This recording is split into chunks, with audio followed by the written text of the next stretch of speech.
Hello, ഞങ്ങളുടെ കുരിശുമല യാത്രയുടെ second പാർട്ടാണിത്. ഇതിൻ്റെ ഫസ്റ്റ് പാർട്ട് കാണാത്തവർ അത് പോയി കാണണേ. അങ്ങനെ ഞങ്ങളുടെ നടത്തം തുടർന്നുകൊണ്ടേയിരുന്നു. കാലൊക്കെ നടന്ന് കാലൊക്കെ വയ്യാതായിരുന്നു. അങ്ങനെ ഞങ്ങളെ ലക്ഷ്യസ്ഥാനത്തെത്തി. അപ്പോഴേക്കും വായിൽ നിന്ന് ഒരും പതിയും വന്നില്ലെന്ന് മാത്രമേ ഉള്ളൂ. പക്ഷെ അവിടെ എത്തിയപ്പോൾ അവിടുത്തെ ആ തണുത്ത കാറ്റും ഭംഗിയും കണ്ടപ്പം അതുവരെ ഉണ്ടായിരുന്ന ക്ഷീണവും കാലുവേദനയൊക്കെ എവിടെ പോയി എന്ന് തന്നെ അറിയില്ല. മലയുടെ താഴെ വരെ ജീപ്പ് സർവീസ് ഉണ്ട് കേട്ടോ. പിന്നെ അവിടെ നിന്ന് കുറച്ച് നടന്ന് മതി. ഈ നടക്കുമ്പോൾ ഒരു പേടി ഉണ്ടായിരുന്നു. കാരണം മോന് കുറച്ച് നടക്കുമ്പോഴേക്കിന് തന്നെ അവന് കാല് കടയുണ്ട്, എടുക്കണം എന്നറിയുന്ന ഒരു ശീലം ഉണ്ടായിരുന്നു. അങ്ങനെയിട്ട് അവൻ പറഞ്ഞാൽ ഞങ്ങൾ രണ്ടുപേരും പെട്ടുപോയിനി. കാരണം ഞാൻ ഒറ്റയ്ക്ക് തന്നെ നമുക്ക് നടക്കാൻ കഴിയുന്നില്ല. അപ്പോൾ പിന്നെ അവനെ എടുത്ത് നടക്കുക എന്ന് പറയുമ്പോൾ അതിലേറെ റിസ്ക് ആയിരുന്നു. പക്ഷേ ഇന്നെന്തോ ആൾ നല്ല ഉഷാറായിരുന്നു. ഫുൾ മലയും ഒക്കെ ഓടി അവൻ തന്നെ ഒറ്റയ്ക്ക് കയറി.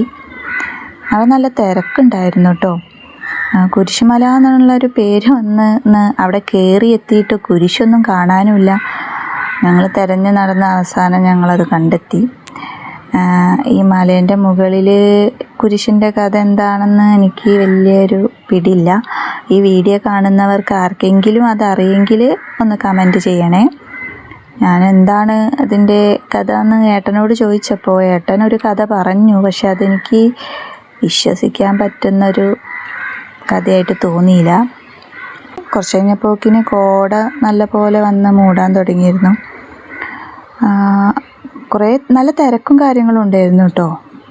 കുറേ ആൾക്കാർ റീലെടുക്കുന്നുണ്ട്. ഇൻസ്റ്റഗ്രാം റീലിൽ കൂടെ ഈ കുരിശുമലേൻ്റെ ഭംഗി എന്തൊക്കെ കണ്ടല്ലാതെ ഇതുവരെ ഇങ്ങോട്ടേക്ക് എത്തിയിട്ടില്ലായിരുന്നു. അങ്ങനെ ഇന്ന് വന്ന് കണ്ടപ്പോൾ നല്ല സന്തോഷമായി. നല്ല ഭംഗിയുള്ളൊരു സ്ഥലം, എല്ലാവരും വന്ന് കാണേണ്ട ഒരു സ്ഥലമാണ് കേട്ടോ. എല്ലാവരും എന്തായാലും വന്നൊന്ന് വിസിറ്റ് ചെയ്യേണ്ട ഒരു സ്ഥലമാണ്. പിന്നെ അതുപോലെ ഞങ്ങൾ നല്ല ഇരുട്ടിയ ശേഷമാണ് മല ഇറങ്ങിയത്. ഇനി താഴെ വരെ ഞങ്ങളതുപോലെ വന്ന പാതിരിനെ നടന്ന് ഇറങ്ങി. അപ്പോൾ അത്രയേ ഉള്ളൂ വീഡിയോ. എല്ലാവരും കാണാനും സബ്സ്ക്രൈബ് ചെയ്യാനും മറക്കരുത്. ബൈ.